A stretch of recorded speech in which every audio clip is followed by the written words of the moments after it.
আমার কষ্টের কথা কই না এডি বলছে কাকা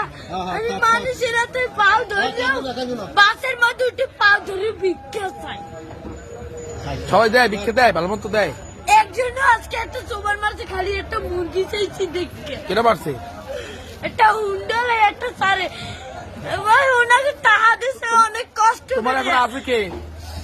মতে বাপ নাই আছে ওই একটা মা মাই ভালোবাসে তোমারে মাই বিষ্ণুর বইরে রয়েছে কাকা মা যদি ভালো না বাসতে ওই টিভি আমি হালাইয়ে তুই আর একটা বিয়ে করতে হেলে মায়ের গর্ব ছিলাম হেলে একটার বড় করতে না না মাই ভালোবাসে ঠিক আছে তুমি মায়ের ভালোবাসো না আমার মা আমাদের একটা মুরগি খাইতে চাইছে একটা সাড়ে চল এই চাই লইছি মুরগি চল আমি তো কেন কই না কষ্টের কথা লাগবে না কি লেখাপড়া করো মাদ্রাসায় পড়ো সকালবেলা পড়ি এই বিয়ের বেলায় এই টাকা